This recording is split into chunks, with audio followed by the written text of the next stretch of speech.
नमस्कार, युवा जगत में आप सभी दर्शकों का बहुत बहुत स्वागत है। मैं हूं आपकी होस्ट शिल्पा अग्रवाल।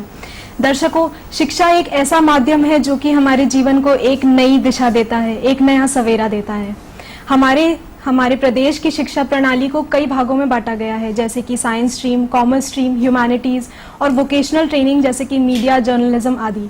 किसी भी विद्यार्थी के लिए शिक्षा के क्षेत्र में सफलता प्राप्त करने के लिए ये बहुत ही महत्वपूर्ण है कि वह अपने रुचि के अनुसार ही किसी विषय का चयन करें। उनके इन सपनों को साकार करने के लिए हमारे देश में बहुत ही जाने माने नेशनल व इंटरनेशनल लेवल के कई सारे कोचिंग इंस्टीट्यूट्स हैं, जैसे कि IIT, IIM, AIMs एटसेट्रा। इन सभी इंस्टीट्यूट में एंटर करने के लिए विद्यार्थियों को कई कठिन एंट्रेंस एग्जाम्स देने पड़ते हैं। दोस्तों, आज ये एंट्रेंस एग्जाम्स में इतना ज़्यादा कंपटीशन बढ़ चुका है कि इन एंट्रेंस एग्जाम्स को ही कॉम्पिटिटिव एग्जाम्स के नाम से जाना जाता है। आज इसी विषय पर चर्चा करने के लिए हमारे स्टूडियो में 3 बड़े ही जाने माने विद्वान उपस्थित हैं। मैं आपको इंट्रोड्यूस कराना चाहूँगी mister GL Mundra ji se. He has retired as the Dean of Science Faculty as well as he has been the HOD of Chemistry Department of Pandit Ravi Shankar Shukla University. Sir, आपका हमारे studio में बहुत बहुत स्वागत है। साथ ही में इनके एक शिष्य रहे हैं जो कि एक बहुत ही सफल स्टूडेंट रहे हैं, मिस्टर GL मुंद्रा जी के ही। सर का नाम है हार्दिक दवे जी।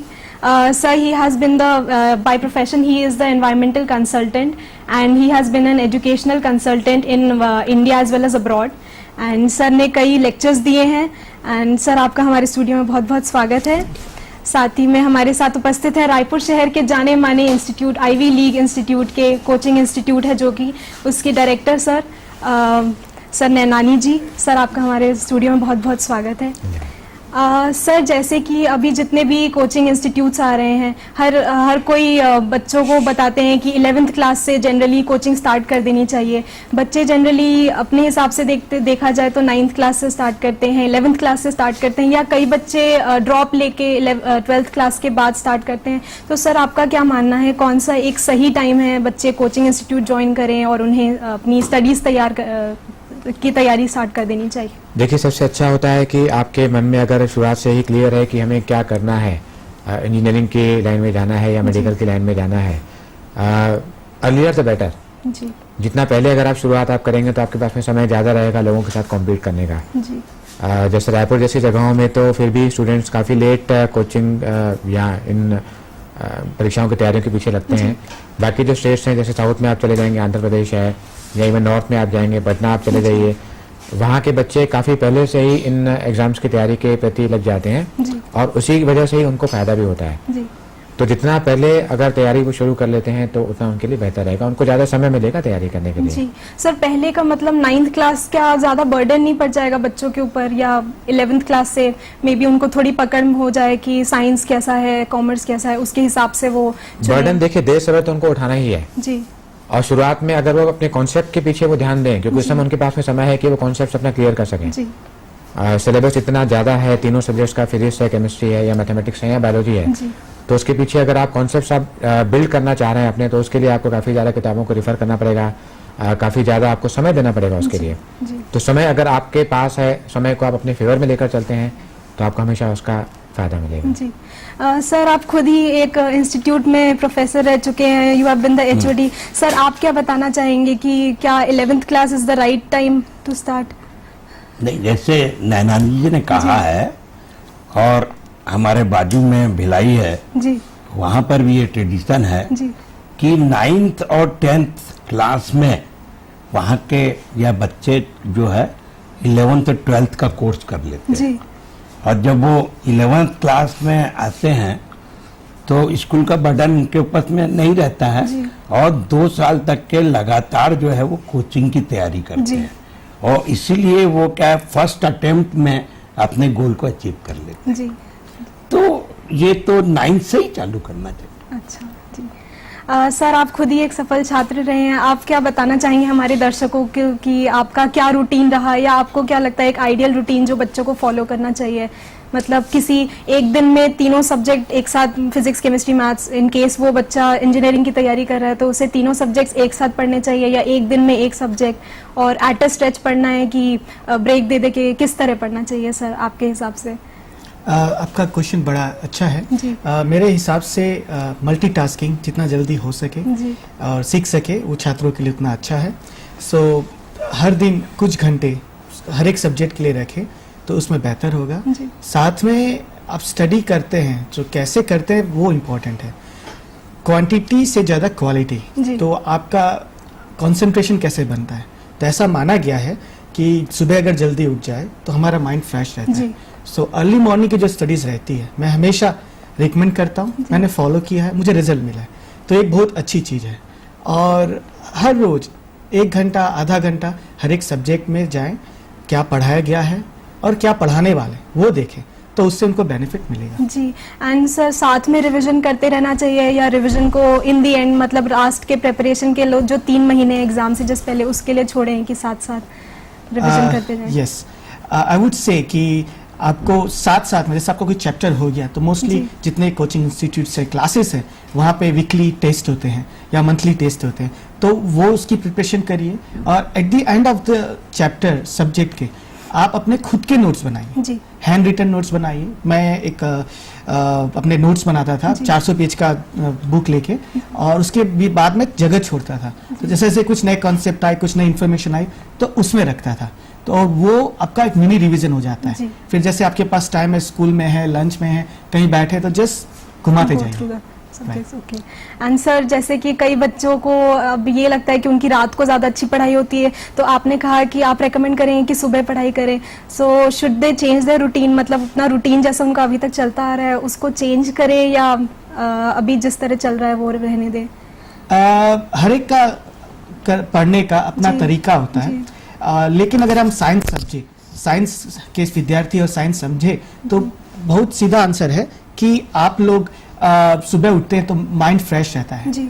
खाली रहता है, कोई शोर शराबा नहीं रहता, एनर्जी फुल रहती, बैटरी रिचार्ज रहती, तो उससे आपकी स्टडीज अच्छी होती है। जैसे आपका सेल फोन है, आप अगर बैटरी डाउन होने वाली है तो आपको मालूम पड़ता है कि आपको क्या असर आ रहा है। तो रात में ये होता है कि दिन भर आप अपने क्लासेस की, कॉलेज स्कूल्स गए और स्पोर्ट्स में या यहाँ वहाँ गए और उसके बाद आप स्टडी करने बैठते तो माइंड उतना फ्रेश नहीं रहता है। अगर हो सके तो इसे चेंज कीजिए, लेकिन मैंने ऐसे भी विद्यार्थी देखे हैं जो रात रात भर पढ़ के उन्होंने IITs में टॉप किया हुआ है, तो ये डिपेंड करता है। जी। नैनानी जी, आप हमारे दर्शकों को बताइए कि कोचिंग इंस्टीट्यूट्स और स्कूल दोनों साथ साथ में करना बच्चों के लिए बर्डन होगा या कितना महत्वपूर्ण है? कोचिंग इंस्टीट्यूट जाना इम्पॉर्टेंट है कि अगर आपको इंजीनियरिंग करना है या मेडिकल की तैयारी करना है तो कोचिंग इंस्टीट्यूट जाके ही होगा? देखिए, वो निर्भर करता है कि उस बच्चे का उद्देश्य क्या है, एम क्या है, किस तरह की परीक्षा की वो तैयारी करना चाह रहा है। अगर आप सिलेबस देखें, जो स्कूलों में सिलेबस है, CBSE का सिलेबस देखें या ICSE का सिलेबस देखें या स्टेट बोर्ड का सिलेबस आप देखें, और दूसरी जगह पर आप सिलेबस देखें जो कॉम्पिटिटिव एग्जाम्स का सिलेबस है, जैसे PET है या AIEEE है या PMT है या IIT JEE है, तो उनके सिलेबस में काफ़ी ज़्यादा फर्क है। जी। काफ़ी एक्स्ट्रा सिलेबस होता है कॉम्पिटिटिव एग्जाम्स में, और एक्स्ट्रा सिलेबस की तैयारी स्कूलों में हो पाना संभव नहीं है। जी। तो रास्ते दो हैं, अगर सरकार चाहे तो सिलेबस उसका कम करे, जी। जो सिलेबस स्कूल का ही है उसी सिलेबस में ही अगर प्रश्न पूछे जाए कॉम्पिटिटिव एग्जाम्स में, तो शायद स्कूल की पढ़ाई से भी काम स्टूडेंट्स का हो जाया करेगा। लेकिन क्योंकि सिलेबस में इतना ज़्यादा फर्क है कि स्टूडेंट्स के पास में शायद कोई चॉइस नहीं रहती है कि वो किसी अच्छे कोचिंग इंस्टीट्यूट को ज्वाइन करके वहाँ से मार्गदर्शन प्राप्त करें। जी। मुंद्रा जी, आप बताइए, जनरली बच्चों का ये वीक पॉइंट रहता है केमिस्ट्री, जो कि आपकी स्पेशलिटी है, तो बच्चों को इसके लिए कोई मार्गदर्शन दीजिए कि केमिस्ट्री में किस तरह अपने आप को स्ट्रांग बनाए। एक मतलब मैं स्टूडेंट्स को कहते रहा हूँ कि केमिस्ट्री एंड हिस्ट्री जी बड़ी बेवफा, रात को पढ़ो दिन को सफा। जी, तो सही कहा आपने। एक्चुअली कोई भी सब्जेक्ट है उसके साथ में लगे रहना पड़ता है। जी। और ये तो स्टूडेंट का दिमाग होता है, बार बार अपने सामने अगर कोई चीज आती है जी। अपने दिमाग का रैम अगर बहुत तगड़ा है, जितना मेमोरी आप स्टोर कर सकते हैं उतना अच्छा है। और आजकल का जो कॉम्पिटिटिव एग्जामिनेशन का पैटर्न है उसमें किसी चीज को रटने की जरूरत नहीं है। 4 answers are before your eyes. Yes, sir.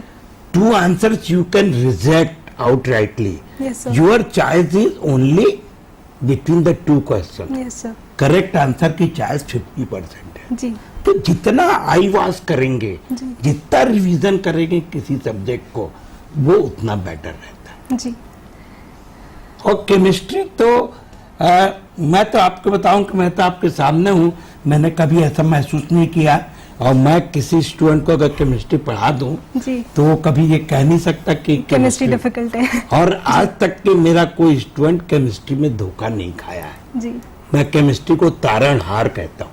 Ji and sir आप ये बताना चाहेंगे कि जैसे एनसीईआरटी की बुक्स जनरली बोला जाता है कि जितने भी कॉम्पिटिटिव एग्जाम्स हैं उसमें एनसीईआरटी की बुक का पैटर्न आता है, तो कई बच्चे आईसीएसई छोड़ के सीबीएसई ज्वाइन करते हैं स्पेशली इसलिए कि उनके कॉम्पिटिटिव एग्जाम्स अच्छे से जाएं। तो आपको क्या लगता है सर, जो आईसीएसई में पढ़ रहे हैं क्या उनके लिए डिफिकल्ट होगा, या इज इट इम्पोर्टेंट कि वो एनसीईआरटी की बुक्स ही रेफर करें? देखिए एनसीईआरटी की बुक्स जो हैं जी वो एक्सपर्ट्स लोगों ने तैयार की है और वो स्कूल के बोर्ड एग्जामिनेशन के अनुसार से तैयार किया है। जी जहां तक कंपटीशन का सवाल है, I don't think the books are sufficient, जी क्योंकि they have their own limitation. Yes sir. The volume of the book, course is also there. So competitive examination के लिए एनसीईआरटी बुक्स एक मतलब बेसिक के रूप में काम कर सकती है, but it can not help it completely. Okay sir, आप हमारे दर्शकों को कृपया कोई बुक सजेस्ट करना चाहें स्पेशली केमिस्ट्री के लिए? देखिए क्या आजकल तो लिटरेचर बहुत उपलब्ध है, जी एक से बुक्स आने लगी हैं।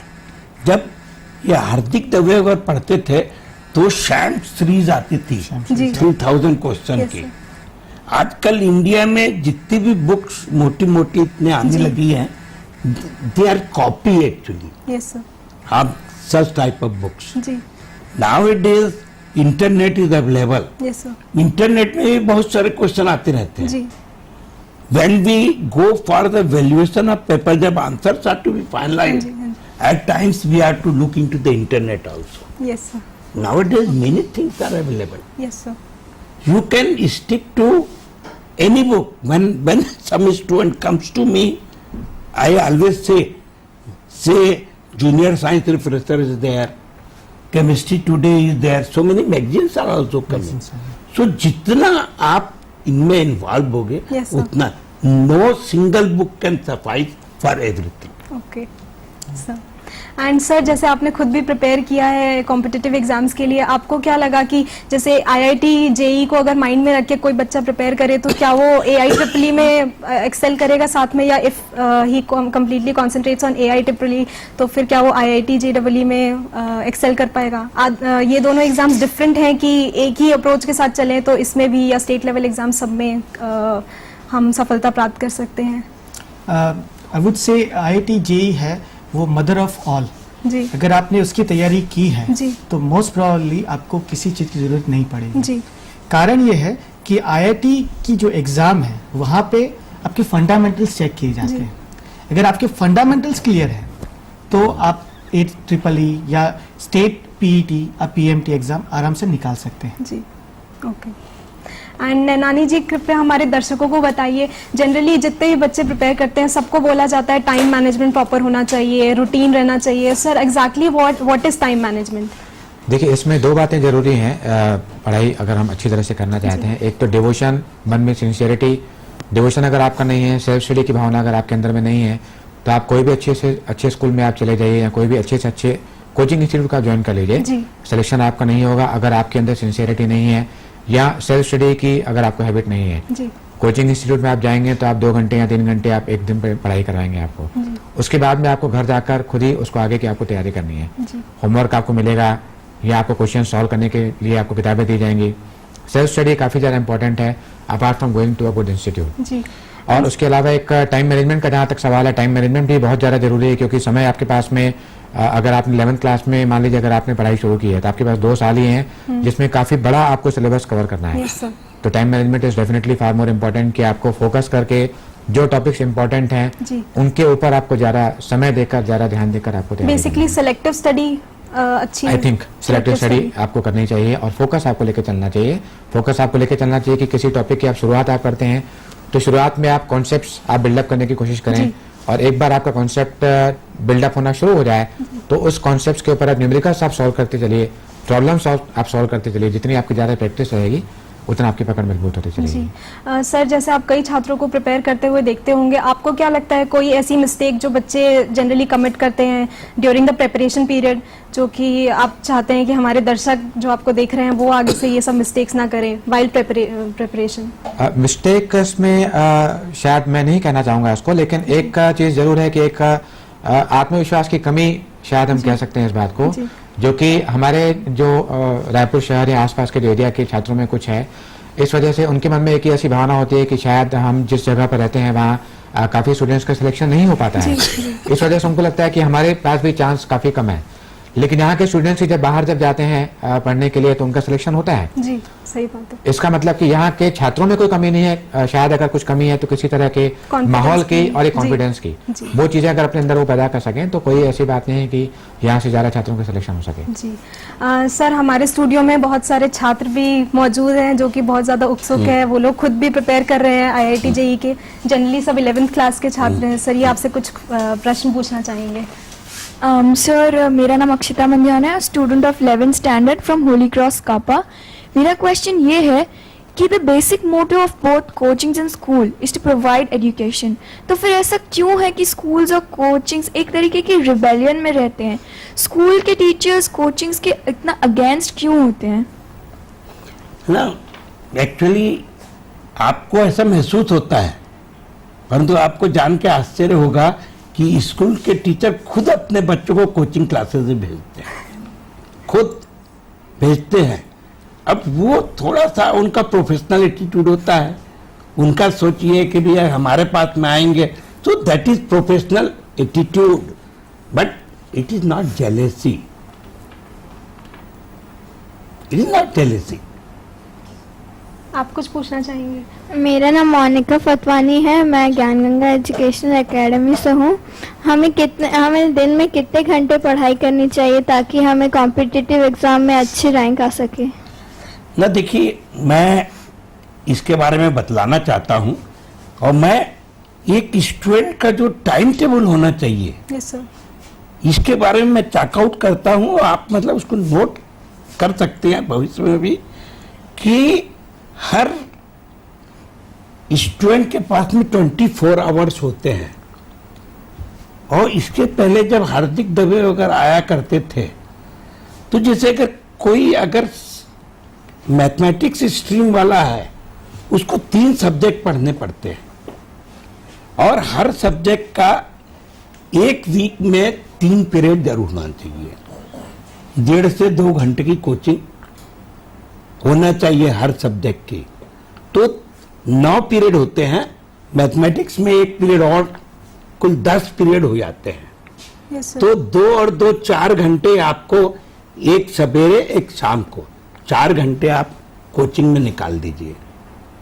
आपको you must start your coaching bye 5:30 to 7 your coaching should be there. By 8 o'clock you should reach to the school. कभी भी ध्यान रखिए, स्कूल ऐसे सेलेक्ट कीजिए 15 मिनट में आप स्कूल पहुंच जाए, क्योंकि it has become a fashion now कि 20-20 किलोमीटर स्कूल दूर है, और स्टूडेंट का 4 घंटा जो है आने जाने में वेस्ट होता है। कोई भी स्कूल जाइए, आपके घर से 15 मिनट से ज्यादा दूर नहीं होना चाहिए। Go in bike, go in cycle, don't use the bus, time is wasted, one thing. तो 8 to maximum 2 o'clock you should have the school. Come to the house, take rest for 1 hour.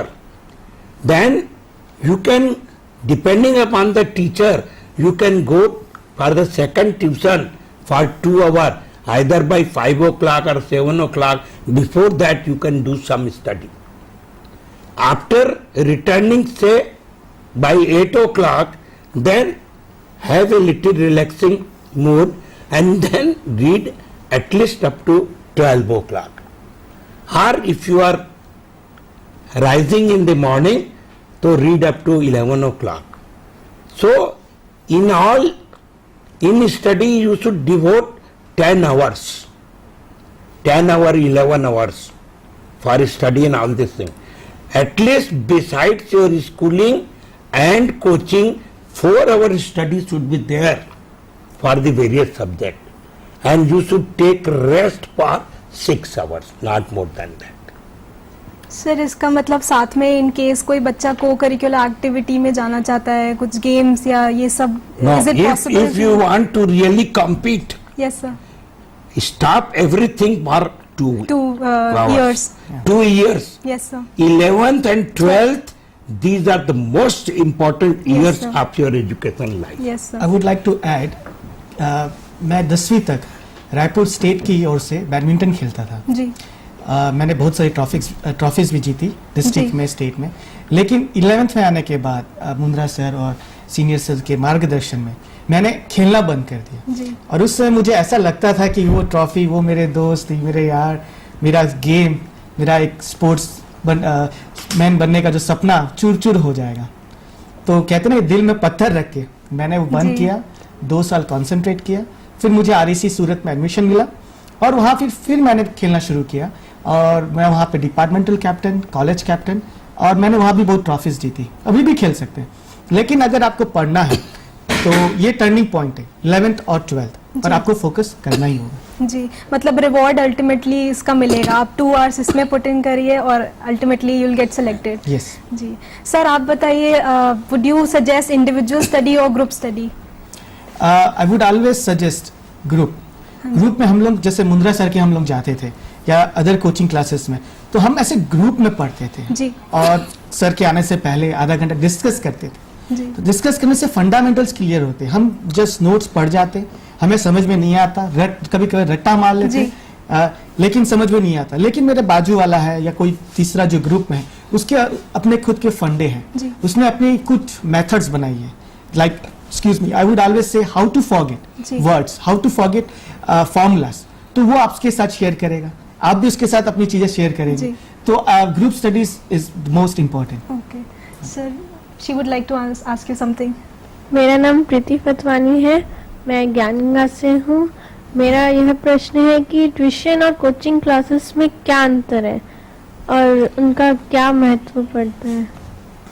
देखिए, मैं बहुत simple example आपको दे देता हूं, आप अंतर समझ जाएंगे कि किसी भी बिल्डिंग का ग्राउंड फ्लोर बनाना और फर्स्ट फ्लोर बनाना, दोनों में बहुत अंतर है।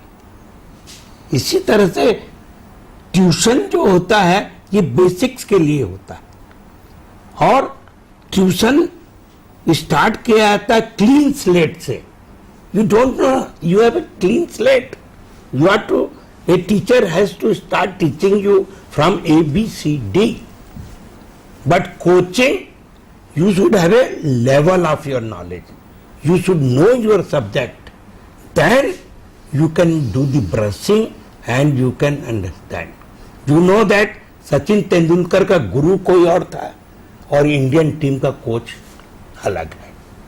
तो दोनों में बड़ा अंतर होता है, एटीट्यूड में अंतर होता है, एम में अंतर होता है, वेरी डिफरेंट। जी, हमारे कुछ छात्र पीछे बैठे हैं, वो भी कुछ गुड प्रश्न आफ्टरनून पूछना सर, चाहेंगे। My name is Karan Kumar from Adarsh Vidyalaya. Sir, मेरा क्वेश्चन ये है कि कॉम्पिटिटिव एग्जाम के लिए हमें कब से तैयारी करना चाहिए और किस प्रकार? ये इसका अपन आंसर पहले कर चुके हैं, है ना। You should start from the very early, 9th से स्टार्ट कीजिए। सर, किस प्रकार के बुक से फॉलो करना चाहिए, कि कौन से क्वेश्चन पैटर्न हो चाहिए? ये वी हैव ऑलरेडी डिस्कस्ड, है ना। सर देखिए, books एक्चुअली का- इनको ये भी बताइएगा कि जैसे प्रेपरेशन का टाइम आपने बता दिया, आपने बताया जैसे 9th क्लास से ही यू शुड स्टार्ट स्टडिंग। फिर एक रिवीजन का टाइम आता है, जैसे मान लीजिए IIT का एग्जाम अभी मई में होगा, तो उससे कितने महीने लगभग कितने महीने पहले से रिवीजन चालू कर देना चाहिए, जब सब कुछ कंप्लीट करके रिवीजन चालू करना? जैसे मैंने आपको ये बताया कि देखिए, ये बड़ा रॉन्ग कंसेप्ट है। जब ये लोग मेरे पास पढ़ने आते थे तो मैंने इनको हमेशा ये कहा कि आप एग्जाम होने के एक दिन पहले भी मेरे पास ड्रेस देने आएंगे। जी आज का यूथ जो है ये सबसे बड़ी मिस्टेक करता है कि दिसंबर महीने के बाद आना बंद कर देता है। जी वो सबसे दैट इज सुसाइडल। जी अगर आपका कोच, आपका टीचर जो है एग्जाम के एक दिन पहले भी अगर आपका टेस्ट लेता है तो यू शुड अपीयर, जी बिकॉज करत करत अभ्यास के जड़मति होत सुजान। जी ये कॉम्पिटिटिव एग्जामिनेशन जो है ये एक प्रैक्टिस है, जी ये प्रैक्टिस है। जितना आप अपने आप को उसमें इन्वॉल्व होगे, जी पान क्यों सड़ा, सैनिक क्यों नहीं लड़ा, जी। घोड़ा क्यों अड़ा, जी। क्योंकि फेरा नहीं गया। जी और आप तो भी कुछ- ये आज के विद्यार्थी जो दिसंबर से आने बंद कर देते हैं वही वो अपना सुसाइड कर लेते हैं, जी बिल्कुल जबकि सही बात उनको है। आखिरी तक जाना जी चाहिए। आप पूछिए। मेरा नाम सुमन सरदार है, मैं आदर्श विद्यालय का स्टूडेंट हूँ फ्रॉम 11th क्लास। मेरा क्वेश्चन है कि आजकल हम अक्सर ये सुनते हैं कि कोचिंग इंस्टीट्यूट का मेन मोटो सिर्फ पैसा ही कमाना रहता है, तो ये कहाँ तक सच है? ना देखिए, ये चीज हम लोग इस चीज को यहाँ डिस्कस ना करें, जी बहुत सारी दुनिया में हो रही है, ये हम लोग ना डिस्कस करते जी। ज्यादा अच्छा। जी आप पूछना चाहेंगे कुछ? सर मेरा नाम अक्षय है, मैं केपीएस में पढ़ता हूँ और मैं 11th क्लास का स्टूडेंट हूँ। मैं ये पूछना चाहता हूँ कि कुछ बच्चे बिना कोचिंग में जाए या ट्यूशंस जाए भी अपनी मेहनत से ये आईआईटी और AIEEE सब पास कर लेते हैं, तो सर उनके बारे में आपके क्या विचार हैं? ये पर्सनल एटीट्यूड पे निर्भर करता है। If you are self disciplined, सबसे बढ़िया चीज है। हम लोगों ने तो कोई कोचिंग अटेंड नहीं। If you are self discipline, if you are instantaneous process, if you can do it by your own, you can go to library, you can consult the book, you can understand. If you are serious in your schooling, you can do it, no problem. But you know, we teach in thermodynamics, sometimes you need a hic. So, a non-spontaneous process is made spontaneous by वो coaching. कहा जाता है ना कि बिन गुरु ज्ञान कहा, और दुनिया में ऐसे बहुत से कम, और दुनिया में एकलव्य ही ऐसा था जिसने गुरु मूर्ति से कर ली, बाकी यू नीड सम गाइडेंस। सो अपना अपना तरीका है। आप तीनों हमारे स्टूडियो में आए, आप तीनों का बहुत बहुत शुक्रिया। आशा करती हूँ कि हमारे स्टूडियो में बैठे हुए दर्शक और साथ ही में टीवी में हमें देख रहे सारे दर्शकों को जरूर कुछ नई नई बातें और महत्वपूर्ण बातें पता चली होंगी। इसी बात के साथ मैं आज से विदा लेती हूँ। अगले कार्यक्रम में हम कुछ नई जानकारियों के साथ दोबारा हाजिर होंगे, तब तक के लिए इजाजत दीजिए। नमस्कार।